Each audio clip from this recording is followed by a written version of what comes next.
São 19h30, vamos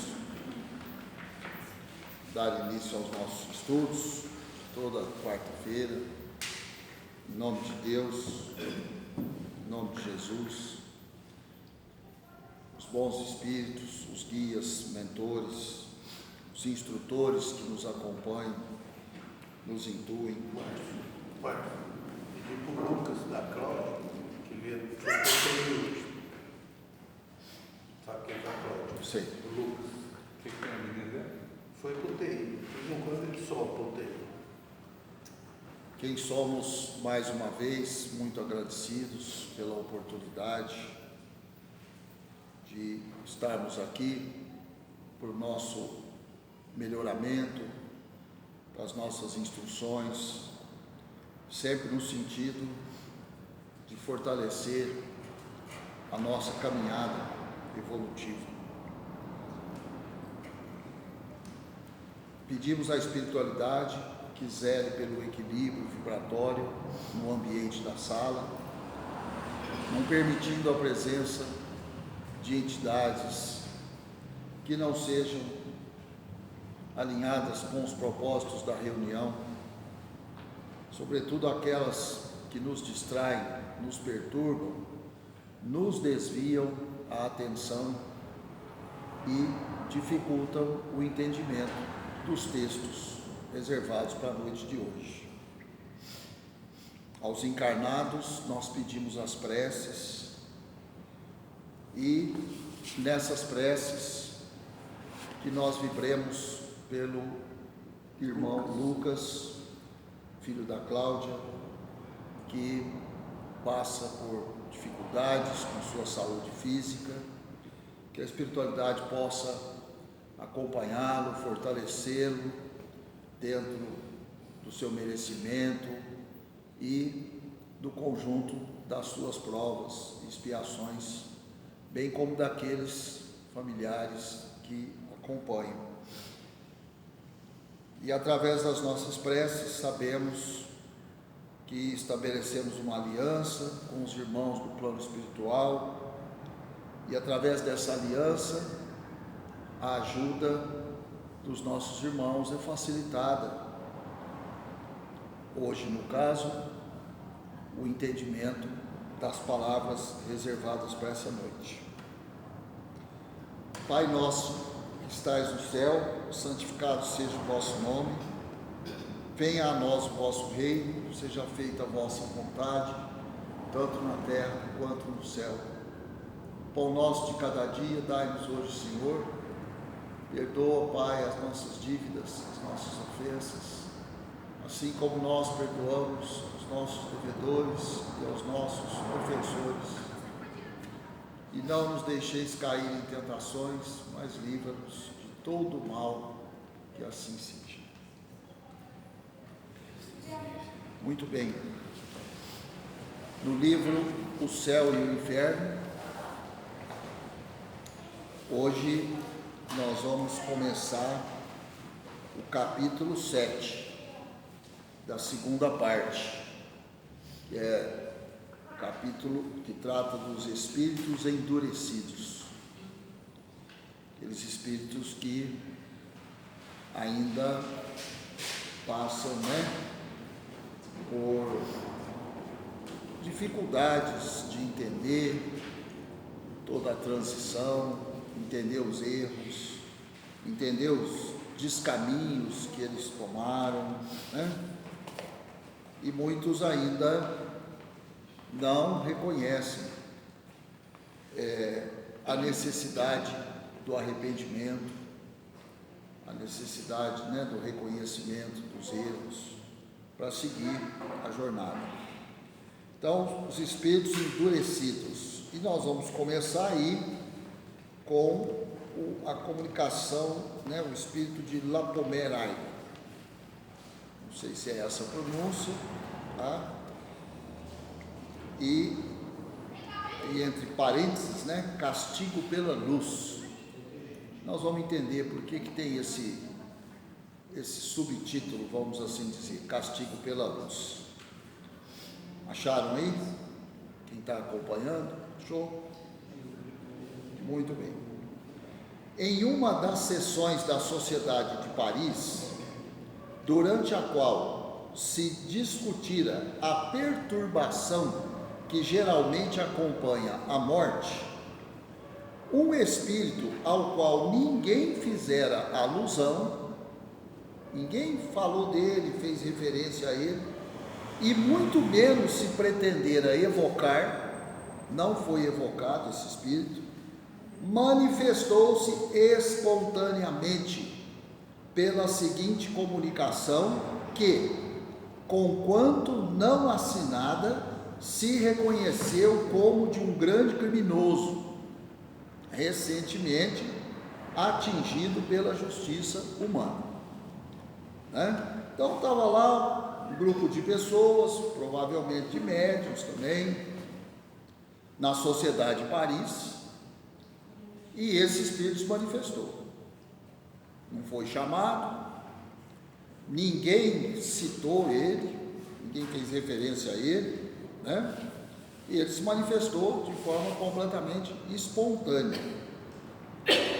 E esse pessoal lá na Sociedade de Paris estava falando exatamente sobre aquela situação do imediatamente pós-morte, a perturbação, que a gente já estudou aqui, vimos comunicações, inclusive falando sobre isso, que todos aqueles que desencarnam passam por ela.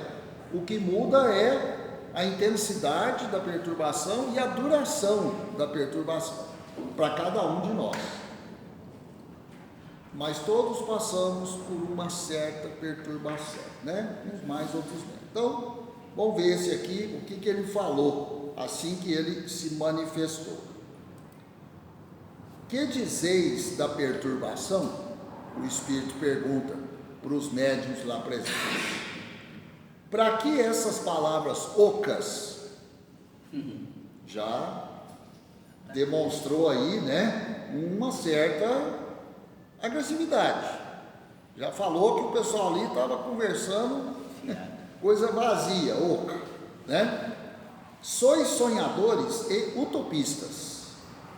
Ignorais redondamente o assunto do qual vos ocupais. Quer dizer, o que vocês estão falando aí, vocês não entendem absolutamente nada do que vocês estão conversando. É o que o Espírito fala, de cara. Não, senhores, a perturbação não existe, a não ser nos vossos cérebros. Estou bem morto, tão morto quanto possível, e vejo claro em mim, ao derredor de mim, por toda parte. A vida é uma comédia lúgubre. Insensatos os que se retiram da cena antes que o pano caia. A morte é terror, aspiração ou castigo, conforme a fraqueza ou a força dos que a temem, afrontam ou imploram. Mas é também para todos amarga irrisão. Irrisão é tipo assim um deboche, uma brincadeira, é desdenhar, é algo nesse sentido, Então, a morte é para todos amarga irrisão. A luz ofusca-me e penetra qual flecha aguda a sutileza do meu ser. Castigaram-me com as trevas do cárcere e acreditavam castigar-me ainda com as trevas do túmulo, senão com as sonhadas pelas superstições católicas. Então a gente percebe aqui, com poucas palavras desse espírito aqui, nessa comunicação, ele é bastante crítico. E ele fala assim com uma certa revolta, uma certa mágoa. Ele faz referência aí, então tudo indica que ele ficou preso um tempo antes de ser executado, num cárcere, e ali ele vivia na escuridão. Aí depois ele fala sobre a escuridão do túmulo, E agora, no entanto, ele está sofrendo um castigo, a luz. Para quem se acostuma com as trevas, a luz é um castigo. Incomoda. A luz incomoda. A luz não incomoda quem é acostumado com a luz. Assim como a treva não incomoda quem é acostumado com a treva, né? Continuando, pois bem, sois vós que padeceis da obscuridade. Deixa eu só lembrar da luz aqui.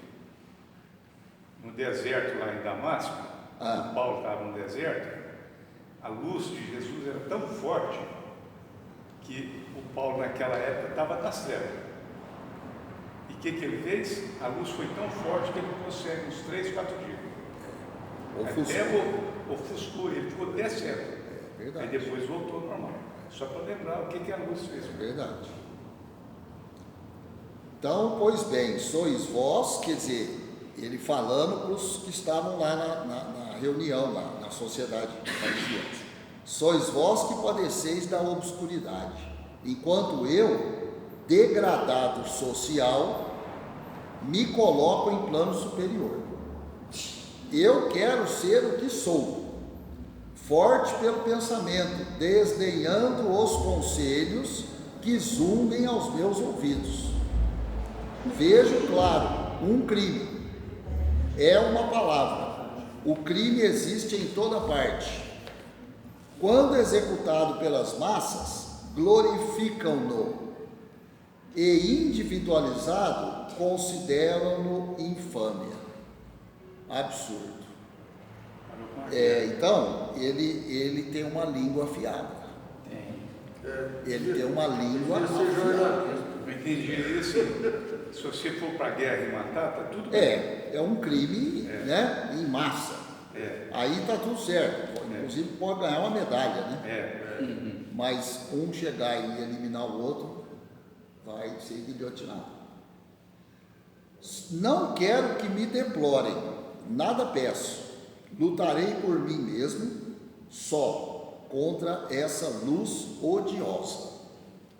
Quer dizer, a luz está incomodando ele. É o castigo dele. A treva não ia ser um castigo para ele. Ele está acostumado à treva. Como se diz, a treva ele estava em casa. Ele deve ter ficado muitos anos no cárcere. E ele se julga superior lá onde E ele se julga superior. Falou, não, eu vou cuidar de mim. Não tem que ficar ouvindo vocês. E Ele fala que as palavras dos outros ficam zumbindo no ouvido dele. Quer dizer, ele é bastante revoltado. E ele aproveitou isso aí e entrou de gaiato, porque ele queria desabafar isso aí. Pode ser mesmo. Eu acho assim, ele ficou incomodado de ver o pessoal discutindo sobre a perturbação. E ele já entra de sola, né? E quem que vocês são para falar da perturbação? Essa perturbação não é nada, está na cabeça de vocês isso aí, né? Aí ele assina aí, né? Aquele que ontem era um homem. É a assinatura dele. Macho, fudido. Aquele que ontem era um homem.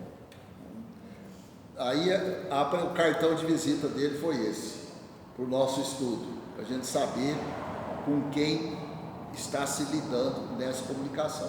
E essa é uma situação que pode acontecer numa reunião, caso um dia a gente venha fazer um trabalho desse tipo, de desobsessão, né, qualquer coisa assim, e vem um espírito desse, e chega batendo da medalhinha para cima, e chega revoltado, e chega jogando nós tudo no chão. Vocês são nada, o que vocês estão discutindo aí? Palavras ocas, vocês não entendem nada de nada. Fica conversando. Pode acontecer. E aí, tem que saber lidar com um irmão desse, né? Analisada essa comunicação na assembleia seguinte, reconheceu-se no próprio cinismo da sua linguagem um profundo ensinamento, patenteando na situação desse infeliz uma nova fase do castigo que espera o culpado. Efetivamente, enquanto alguns são imersos em trevas ou num absoluto insulamento, outros sofrem por longos anos as angústias da extrema hora, ou acreditam-se ainda encarnados. De fato, já vimos essas situações, né? Aqueles que acham que ainda estão encarnados, aqueles que sofrem pela solidão total. Recentemente a gente estudou um caso aí que ele fala, está tudo escuro, não tem ninguém, não converso com ninguém, não vejo ninguém, e aquilo era o castigo dele, o insulamento, né? Para esses, a luz brilha, gozando o espírito e plenamente das suas faculdades, sabendo-se morto e não se lastimando, antes repelindo qualquer assistência e afrontando ainda as leis divinas e humanas, que é esse aí, está afrontando tudo, mandando todo mundo se catar, literalmente. Quererá isso dizer que escapassem à punição? De modo algum. É que a justiça de Deus completa-se sob todas as formas, e o que a uns causa alegria é para outros um tormento. A luz faz o suplício desse espírito, e é ele próprio que o confessa. Ele falou, a luz incomoda muito ele, né? Em que pese o seu orgulho, quando diz que lutará por si mesmo, só contra essa luz odiosa. E ainda nessa frase, a luz ofusca-me e penetra qual flecha aguda a sutileza do meu ser. Então, a luz definitivamente é o castigo que ele está passando, é o suplício dele, né? Essas palavras, sutileza do meu ser, são características, dando a entender que sabe que o seu corpo é fluídico e penetrável à luz, a qual não pode escapar, luz que o penetra qual aguda flecha. E esse espírito aqui está colocado entre os endurecidos. Acho que ninguém tem dúvida disso, que é um espírito endurecido, em razão do muito tempo que levou antes que manifestasse arrependimento. O que é também um exemplo a mais para provar que o progresso moral nem sempre acompanha o progresso intelectual. O progresso moral nem sempre acompanha o progresso intelectual. Quantas vezes nós já falamos isso aqui nas palestras e tudo, né? Nós estamos vivendo aí um grande progresso intelectual na humanidade nos últimos anos. Quem viveu aí, quem está vivendo os últimos 50 anos, vamos pôr assim, olha quanta coisa nós estamos vendo. Progresso científico, intelectual. Mas e o progresso moral? Como é que anda o progresso moral? Nós sabemos que anda mal. Muito mal. O progresso moral está rastejando. Está rastejando, está nem engatinhando, né? E, no entanto, o intelectual está aí, ó, a gente fica maravilhado, isso aqui mesmo. E Márcia, eu estava lembrando aqui daquela passada, quando ela, não sei se é pastora, não sei qual igreja que ela fazendo oração lá, você viu a cara que ele fez? Você viu a reportagem? Não, assim, não estou lembrando. Ela fazendo uma oração, pedindo para que tivesse, porque lá ele falou que vai ter só dois gêneros, né? Masculino e feminino. E ela pedindo que tivesse mais compaixão com relação a isso, isso é só desenho. Depois você procura. Tá, eu vou ver. Entretanto, pouco a pouco se foi corrigindo esse espírito e deu mais tarde ditados instrutivos e sensatos. Mais tarde, não foi aqui. Hoje ele poderá ser colocado entre os espíritos arrependidos. Convidados a emitirem a sua apreciação a respeito, os nossos guias espirituais ditaram as 3 seguintes comunicações, aliás, dignas da mais séria atenção. Então agora vem 3 comunicações, uma de cada guia espiritual dos médiuns que estavam lá reunidos, tá? Eles falando acerca desse caso aqui, desse espírito em questão, tá? Então, primeira das comunicações aí. Sob o ponto de vista das existências, os espíritos na erraticidade podem considerar-se inativos e na expectativa, mas ainda assim podem espiar, uma vez que o orgulho e a tenacidade formidável dos teus erros não os tolham no momento da progressiva ascensão. Tivestes dito disso um exemplo terrível na última comunicação desse criminoso impenitente, debatendo-se com a justiça divina e constringi-lo depois da dos homens. Nesse caso, a expiação, ou antes, o sofrimento fatal que os oprime, em vez de lhes ser útil, inculcando-lhes a profunda significação das suas penas, exacerba-os na rebeldia e dá aso às murmurações que a Escritura, em sua poética eloquência, denomina ranger de dentes. Então aqui o guia está explicando, né, que esse espírito aqui, ele ainda iria passar por muita rebeldia, não reconhecimento dos seus erros, né? Se julgando capaz de ele sozinho resolver tudo, né? E dessa forma que ele se manifestou aqui, com muito cinismo, e até assim, com uma certa raiva, um deboche, né? Essa frase simbólica por excelência é o sinal do sofredor abatido, porém insubmisso. Abatido, porém insubmisso. Ou seja, ele não quer dar o braço e torcer, né? Isolado na própria dor, mas bastante forte ainda para recusar a verdade do castigo e da recompensa. Os grandes erros perduram no mundo espiritual quase sempre, assim como as consciências grandemente criminosas. Lutar, apesar de tudo, e desafiar o infinito pode comparar-se à cegueira do homem que, contemplando as estrelas, as tivesses por arabescos de um teto, tal como temiam os gauleses do tempo de Alexandre. Aí tem uma nota explicativa, eu já vou comentar sobre a nota. Os gauleses, no tempo de Alexandre, o imperador, né, Alexandre, os gauleses acreditavam que a qualquer momento o céu podia cair sobre a cabeça deles, principalmente se eles desagradassem aos deuses. Era a crença deles, né? Então, eles temiam que a ira dos deuses um dia fizesse o céu desabar em cima da cabeça deles, acabando com o povo.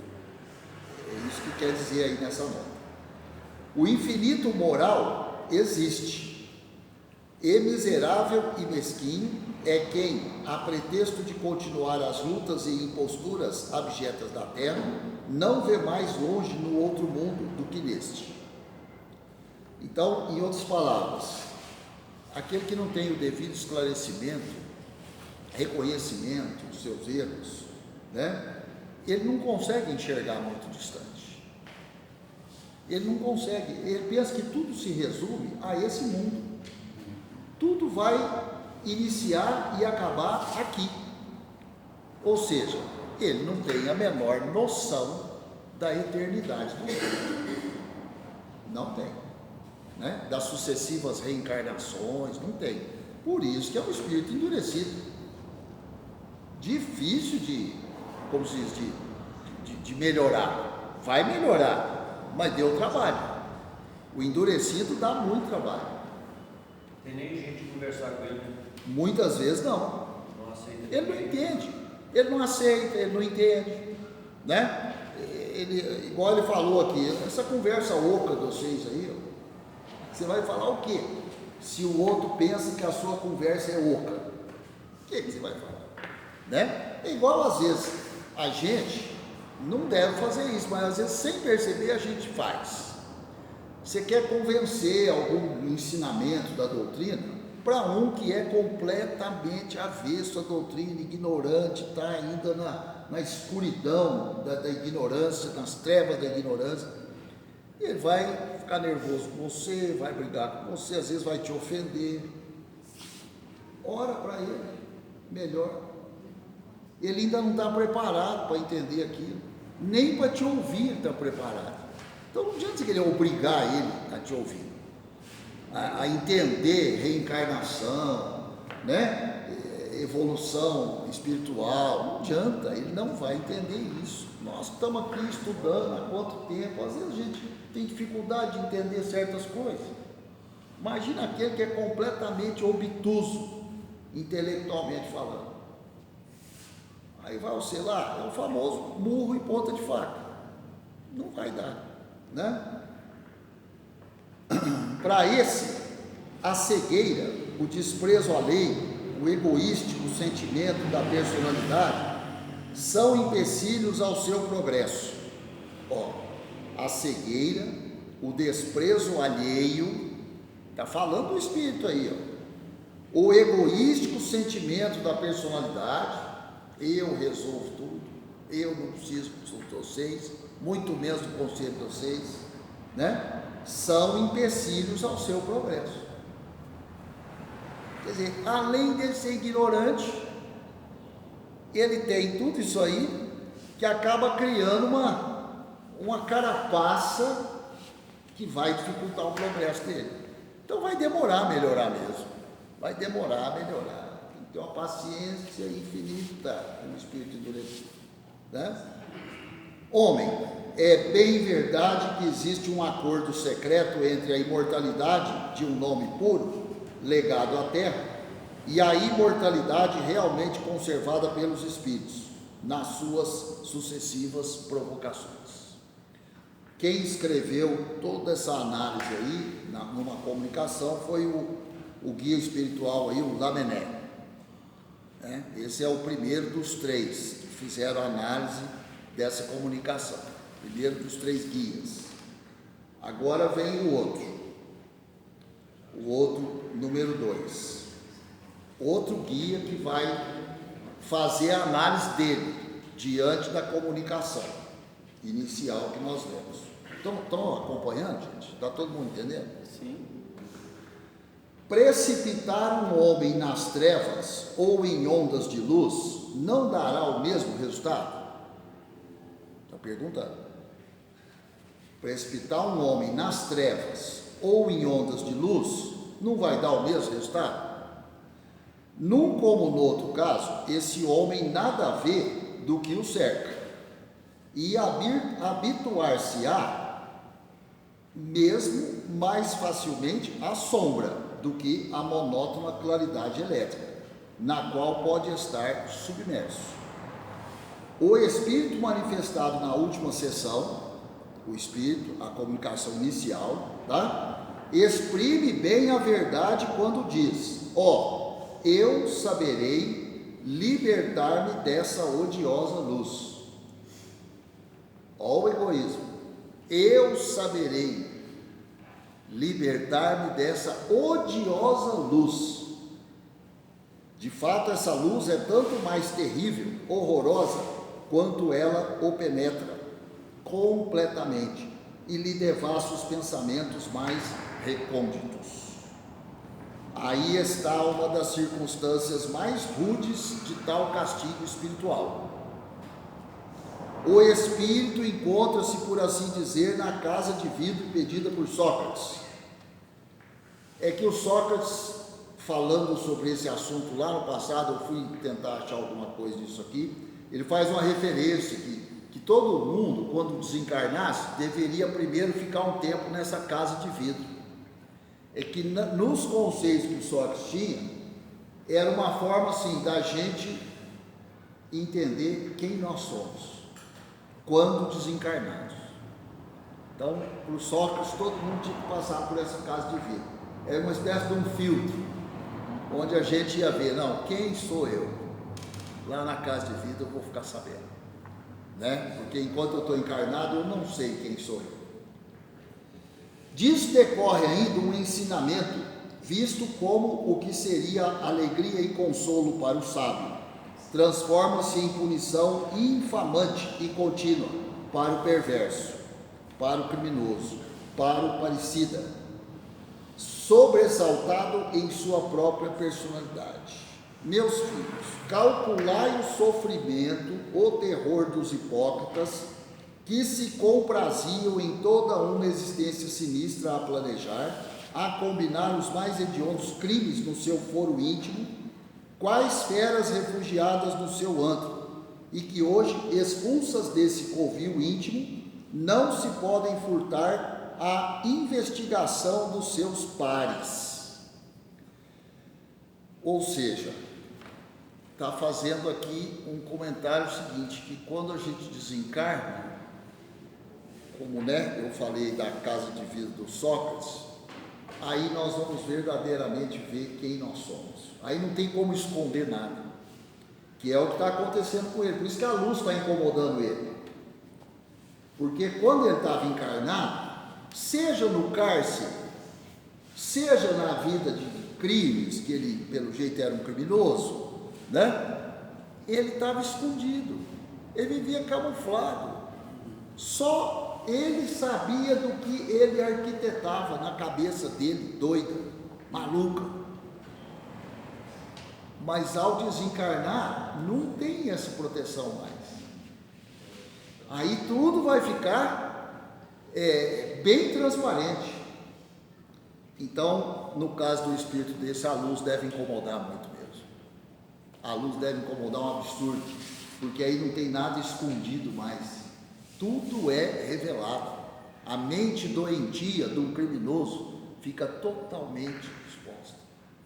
Então, aqueles que tiveram uma vida inteira de crime e nunca foram pegos pela justiça humana, a justiça nunca conseguiu achar determinados matadores em série aí, quantos mataram a vida inteira e morreram e ninguém descobriu nada.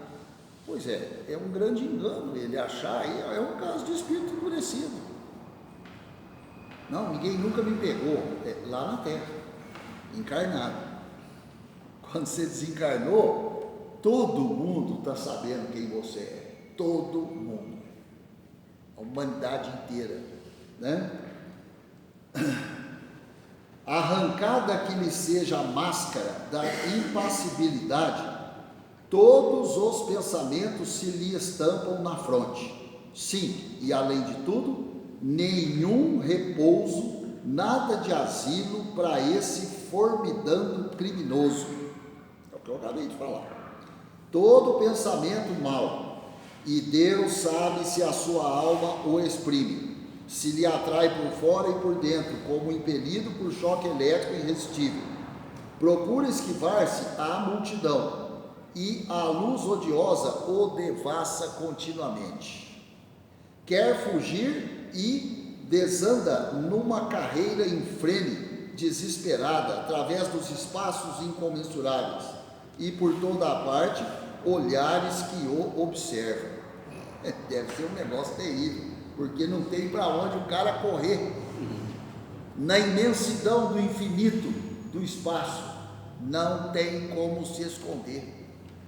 Está todo mundo olhando para ele, tudo, o pensamento dele está tudo às claras, E corre e voa novamente em busca da sombra, em busca da noite, e sombra e noite não mais existem para ele. Chama pela morte, mas a morte não é mais do que uma palavra sem sentido. Ele já morreu. E o infeliz foge sempre a caminho da loucura espiritual. É um castigo, eu acho que ninguém gostaria de passar por ele, Castigo tremendo, dor horrível, a debater-se consigo para se desembaraçar de si mesmo, porque tal é a lei suprema para além da terra, isto é, o culpado busca por si mesmo o seu mais inexorável castigo. O culpado busca para si mesmo o seu mais inevitável castigo.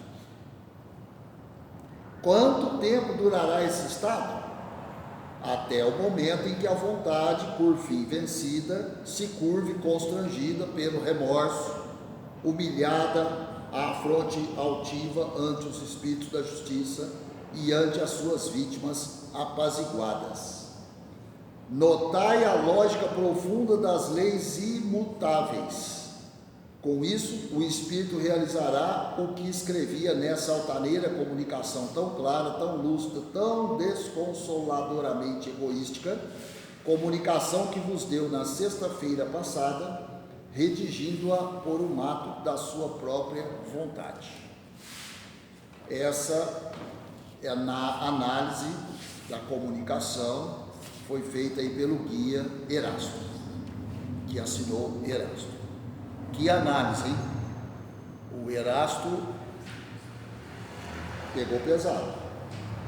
Ou seja, falou o que tinha que falar, mas pegou pesado. Bateu de frente, né? Não escondeu nenhuma vírgula. A análise dele eu considero mais incisiva do que o primeiro. Foi uma análise bem direta, como se diz, falou e apontou o dedo. Né? Agora a terceira análise, outro guia espiritual que vai falar. A justiça humana não faz distinção de individualidades quanto aos seres que castiga, medindo o crime pelo próprio crime. Fere indistintamente os infratores, e a mesma pena atinge o paciente sem distinção de sexo, qualquer que seja a sua educação. Essa é a análise do guia, né? De modo diverso, procede a justiça divina, cujas punições correspondem ao grau de progresso dos seres aos quais elas são infligidas.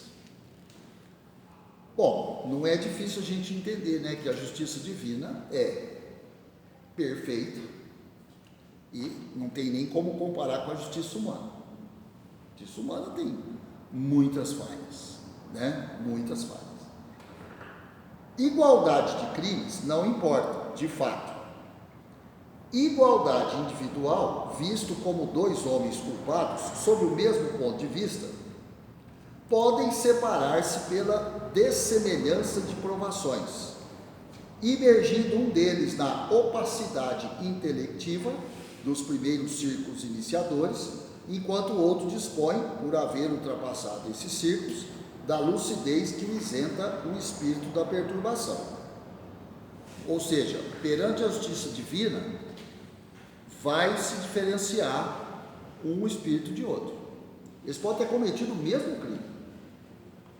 Eles podem ter participado do mesmo crime, mas perante a justiça divina são dois espíritos distintos, e assim serão julgados, né? E muitas vezes na justiça humana, não, os dois participaram do homicídio, os dois deram tiro na vítima, os dois mataram, provavelmente o julgamento será igual para os dois, né? Muito bem. E nesse caso, não são mais as trevas a puni-lo, mas a agudeza da luz espiritual, que vara a inteligência terrena e lhe faz sentir as dores de uma chaga viva. Os seres desencarnados, que presenciam a representação material dos seus crimes, sofrem o choque da eletricidade física, padecem pelos sentidos, e aqueles que, pelo espírito, estejam desmaterializados, sofrem uma dor muito superior, que lhes aniquila, por assim dizer, em seus amargores, a lembrança dos fatos, deixando subsistir a noção das suas respectivas causas. Então, a justiça divina é infinitamente mais incisiva, né? Mais justa, vamos assim dizer. E o espírito não vai escapar da justiça divina. Não vai escapar. Tá? Assim pode o homem, a despeito da sua criminalidade, possuir um progresso interno e elevar-se acima da espessa atmosfera das baixas camadas, isto pelas faculdades intelectuais utilizadas, embora tivesse sob o jugo das paixões, procedido como um bruto. A ausência de ponderação, desequilíbrio entre o progresso moral e intelectual, produzem essas tão frequentes anomalias nas épocas de materialismo e transição. A luz que tortura o espírito é, portanto, e precisamente, o raio espiritual inundando de claridades os secretos recessos do seu orgulho e descobrindo-lhe a inanidade do seu fragmentário ser. É o que nós acabamos de falar. A capacidade de ação, a efetividade, ou eficiência da justiça divina é incontestável. É incontestável. Aí estão os primeiros sintomas e as primeiras angústias da agonia espiritual, que anuncia a separação ou dissolução dos elementos intelectuais e materiais, componentes da primitiva dualidade humana, e que devem desaparecer na unidade grandiosa do ser acabado. Então, em outras palavras, justiça humana tem um significado, justiça divina tem outro completamente diferente, Aí, essa comunicação, essa análise, é o guia Jean Reynaud,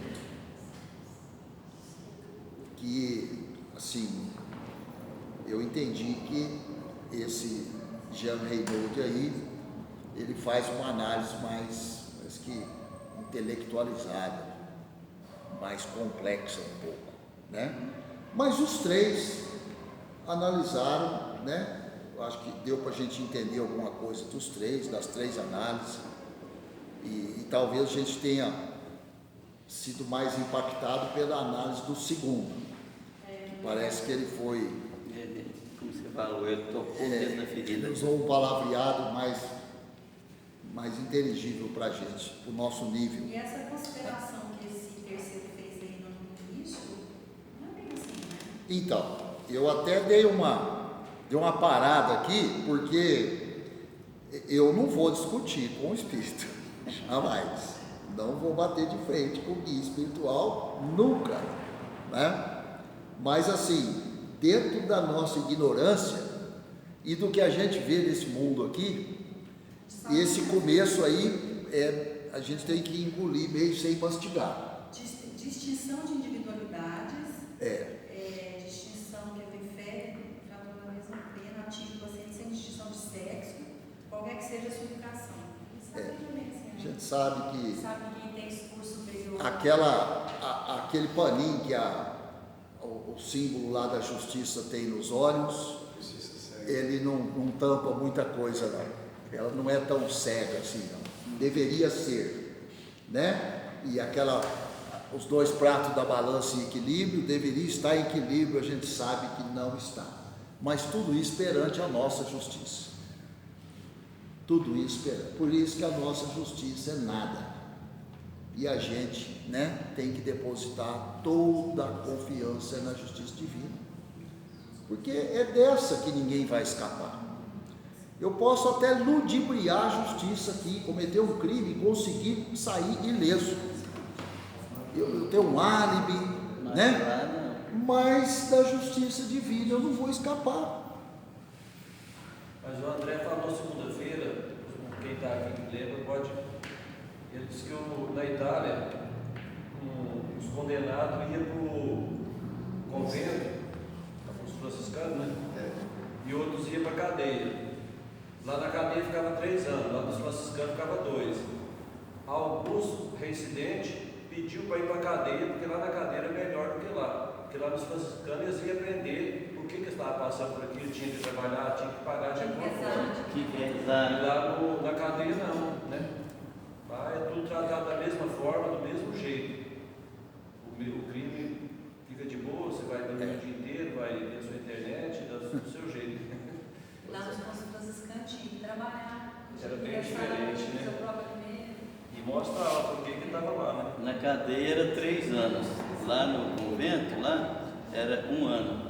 E mesmo assim, muitos correram de volta, porque não quero ficar na cadeia. Mas é tão difícil a gente saber que não pode confiar na justiça humana, porque, não sei, Marcos, se eu falar do casal de namorado que foi assaltado e o menino foi tentar salvar a namorada porque os bandidos não queriam levar só o carro e para defender a namorada, aí ele levou um monte de facada e estava na UTI. Quem viu a foto do menino ele não tinha menos mais que 18 anos. Não tinha 15 anos. 17. Aqui em Uberlândia, é isso? Foi atingido por É? facada, não tinha mais que 18 anos, lá no Vale do Altamira. Então, assim, a gente sabe que é filho de gente que tem condições, mas estava lá, eu não sei nem o que aconteceu, se o menino sobreviveu ou não. Aí, muitos até comentou, mas deve ter condições, porque pegou os 3 jovens, que esfaqueou ele, 15 anos. Não fica preso. Não, já está solto. Aí, tá vendo? Aí eles comentaram aos pais que têm condição, porque são gente de condição, vai acabar, mandar fazer alguma coisa. Aí você fica se perguntando, né? Você não pode nem julgar, né? Nesse caso, porque é muito difícil, né? Você pensa, por exemplo, antigamente a gente ia para a escola de boa. Se a gente não quisesse ir para a escola, o que o pai falava? Vai tomar. Vai capinar aquela hora Hoje do em dia, dia. o que o pai tem? Se a criança não quer ir para a escola,